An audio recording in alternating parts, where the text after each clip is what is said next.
Uttar Pradesh outsource भर्तियों को लेकर के हाल ही में आउटसोर्स सेवा निगम के गठन के प्रस्ताव को कैबिनेट ने मंजूरी दी है। अब बहुत बड़ी खबर आप सभी के समक्ष आ चुकी है। आउटसोर्स सेवा निगम की पहली बैठक होने जा रही है। इस बैठक से क्या कुछ महत्वपूर्ण निष्कर्ष आने जा रहा है, क्या बड़ी खबर आई है, उसका निष्कर्ष आपको इंगित कराएंगे। जो खबर आपके लिए इम्पोर्टेंट है, चाहे आप कार्यरत आउटसोर्स कर्मी साथी हैं या विभिन्न भर्तियों को लेकर के आप प्रतीक्षा कर रहे हैं, तो भी आपके लिए महत्वपूर्ण है। साथ ही पेंशन प्रावधान को लेकर के क्या वो महत्वपूर्ण शासनादेश है जिसका निष्कर्ष आपको जानना अति आवश्यक है, और कोर्ट का वो महत्वपूर्ण आदेश जारी हुआ है। उस आदेश के बिहाफ पर कौन से हमारे वो आउटसोर्स कर्मी साथी हैं जिन्हें 18,000 रुपये प्रति माह का मानदेय मिलने जा रहा है, इस वीडियो के माध्यम से विस्तृत निष्कर्ष आप सभी तक शेयर करेंगे। निवेदन करेंगे आप वीडियो को शेयर ज़रूर करें जिससे इन्फॉर्मेशन सभी तक पहुंच सके। जैसा कि आप सभी को ज्ञात होगा, हाल ही में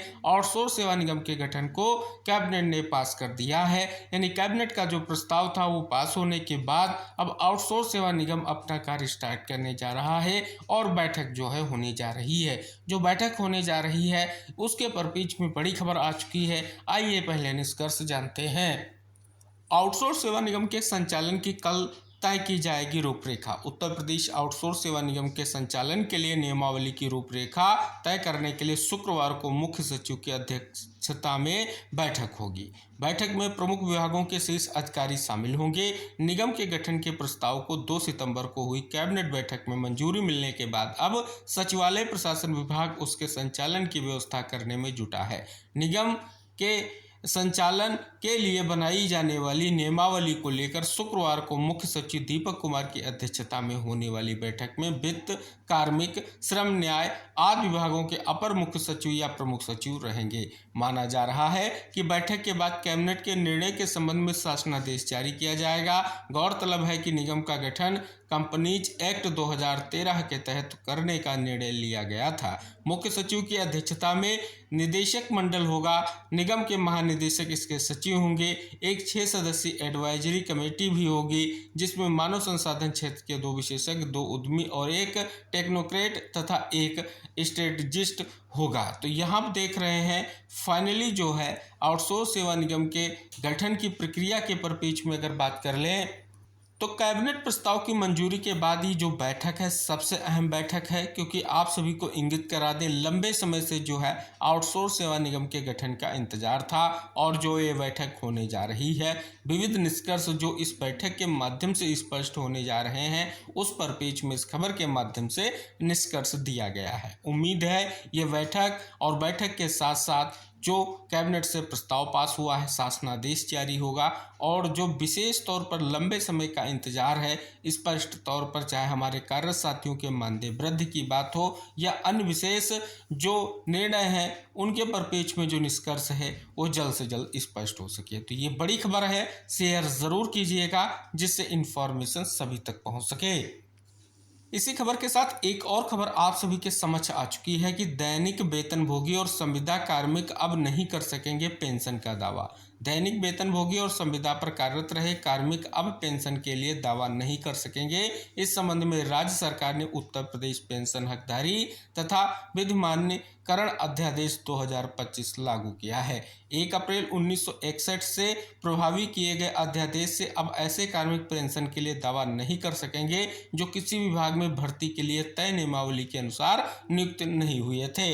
अपर मुख्य सचिव वित्त दीपक कुमार द्वारा जारी शासनादेश में अधिकारियों से कहा गया है कि पेंशन स्वीकृति से संबंधित प्रकरणों में अब अध्यादेश में दी गई व्यवस्था के अनुसार ही कार्रवाई सुनिश्चित करें। सरकार के संज्ञान में आया है कि विभागों या विभागों के संगठनों में ऐसे व्यक्ति कार्यरत रहे हैं जिनकी नियुक्ति किसी नियमावली विनियमावली में दी गई भर्ती प्रक्रिया के अनुसार मौलिक रूप से नहीं हुई है और ना ही कभी किसी नियमावली के तहत उनका विनियमितीकरण किया गया है। ऐसे व्यक्तियों द्वारा न्यायालयों में वाद दायर किए जा रहे हैं कि सरकारी कार्मिकों की तरह उन्हें भी पेंशन दिया जाए। विभागीय अधिकारियों के मुताबिक दैनिक वेतन और संविदा पर कार्यरत रहे 7,000 से अधिक कार्मिकों ने पेंशन के लिए न्यायालयों में वाद दायर कर रखा है।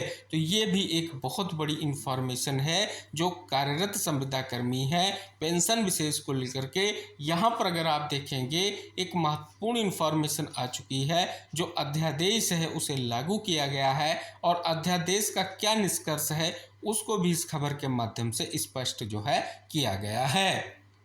अब यहाँ पर भी खबर के माध्यम से निष्कर्ष दिया गया है कि अनियमित कर्मचारियों को पेंशन नहीं, पेंशन की हकदारी व विधिमान्यकरण अध्यादेश 2025 लागू। उत्तर प्रदेश में जिन कर्मचारियों की नियुक्ति किसी नियमावली के तहत नहीं की गई है, अगर वह सीपीएफ या ईपीएफ के सदस्य भी हैं तब भी उन्हें पेंशन पाने का अधिकार नहीं मिलेगा। पेंशन के हकदार सिर्फ वह कर्मचारी होंगे जिनकी नियुक्ति किसी स्थायी पद पर नियमानुसार हुई है। सरकार ने पेंशन पात्रता की स्थिति स्पष्ट करने के लिए उत्तर प्रदेश पेंशन हकदारी एवं विधिमान्यकरण अध्यादेश 2025 लागू कर दिया है। राज्यपाल ने भी इसे मंजूरी दे दी है। इस कानून का प्रभाव 1 अप्रैल 1961 से होगा, यानी पिछले 64 सालों में हुई हर नियुक्ति इसके दायरे में आएगी। यहाँ पर अगर आप देखेंगे इस अध्यादेश के पीछे सबसे बड़ी वजह पेंशन के लिए कर्मचारियों द्वारा किए गए जो मुकदमे हैं। पहले बड़ी संख्या में कर्मचारियों को नियुक्ति दे दी जाती थी। ऐसे कर्मचारियों की सैलरी में पैसा सीपीएफ व ईपीएफ में कटता था। 60 वर्ष की उम्र पूरी होने के बाद ऐसे कर्मचारी पेंशन की मांग करते थे, जिसको लेकर के 7000 से अधिक मुकदमे चल रहे हैं। तो यहाँ देखेंगे एक बहुत बड़ी इंफॉर्मेशन है जो पेंशन विशेष से रिलेटेड है, आप सभी लोगों के लिए भी इम्पॉर्टेंट है। बड़ी खबर आप सभी के समक्ष है कि 3200 दैनिक वेतन भोगियों को दिए जाएंगे 18,000 रुपये। वन विभाग के दैनिक वेतन भोगियों व श्रमिकों को अप्रतिमाह 18,000 रुपये न्यूनतम मानदेय दिया जाएगा। हाई कोर्ट के आदेश के बाद वन विभाग ने वर्ष 2013 से पहले से काम करने वाले दैनिक वेतन भोगियों व श्रमिकों को न्यूनतम 18,000 रुपये मानदेय देने का निर्णय किया है। प्रदेश में ऐसे करीब 3200 कर्मचारी हैं। बुधवार को वन मंत्री ने अधिकारियों को दैनिक वेतन भोगी श्रमिकों को तत्काल लाभ देने के निर्देश दिए हैं। अभी तक इन्हें दैनिक मजदूरी के रूप में 252 रुपये मिलते थे। मुख्य वन रक्षक को इसका नोडल अधिकारी जो है बनाया गया है। तो फाइनली वन विभाग के दैनिक वेतन भोगियों व श्रमिकों के लिए धमाकेदार खबर आ चुकी है और इम्पॉर्टेंट खबर है, क्योंकि उनके लिए मानदेय को लेकर के जो इंतजार की स्थिति थी वो स्पष्ट हो रही है और बहुत ही महत्वपूर्ण भी है। तो आपने इस वीडियो के माध्यम से जो महत्वपूर्ण निष्कर्ष जाना, सबसे अहम निष्कर्ष कि आउटसोर्स सेवा निगम के गठन के प्रस्ताव को मंजूरी मिली। अब बैठक होने जा रही है। बैठक में नियमावली व शासनादेश को लेकर के निष्कर्ष आएगा। पेंशन प्रावधान विशेष पर जो है निष्कर्ष आपने देखा। साथ ही बात कर ली जाए हाईकोर्ट के आदेश के बिहाफ पर जो हमारे कार्यरत साथी हैं उनके लिए धमाकेदार खबर आ चुकी है और 18,000 रुपये प्रतिमाह मानदेय को लेकर के निष्कर्ष देखने को मिल रहा है। शेष आउटसोर्स सेवा निगम अपना कार्य स्टार्ट करे। विभिन्न भर्ती जो आउटसोर्स के बिहाफ पर होने जा रही हैं या चल रही हैं उनके लिए भी महत्वपूर्ण है, क्योंकि आप सभी को इंगित करा दें न्यूनतम वेतनमान जो है वो 16 से 20,000 रुपये होगा। जैसा कि आप सभी को पहले से ज्ञात है कि आउटसोर्स सेवा निगम के गठन के साथ साथ निष्कर्ष भी स्पष्ट हो रहा है। अब बैठक के बाद जो शासनादेश व नियमावली आएगी उसका क्या निष्कर्ष रहेगा आप सभी तक जरूर शेयर करेंगे। जैसे इस पर पेज में कोई इन्फॉर्मेशन आती है या इस बैठक के बाद जो भी निष्कर्ष आएगा आपको जानकारी वीडियो के माध्यम से शेयर की जाएगी। तो इसके लिए आप सभी से निवेदन है कि अगर वो महत्वपूर्ण जानकारी आप पाना चाहते हैं या कोई और इन्फॉर्मेशन जो आपके लिए महत्वपूर्ण है आपके लिए शेयर की जाए, अगर वो महत्वपूर्ण जानकारी का निष्कर्ष आप तक पहुंचे, इसके लिए आपको चैनल को सब्सक्राइब करना होगा और बेल आइकन भी प्रेस कर लीजिए, जिससे इन्फॉर्मेशन आप तक आसानी से पहुंच सके। तो मिलेंगे नेक्स्ट इन्फॉर्मेशन के साथ नेक्स्ट वीडियो में। तब तक के लिए टेक केयर, बाय बाय साथियों।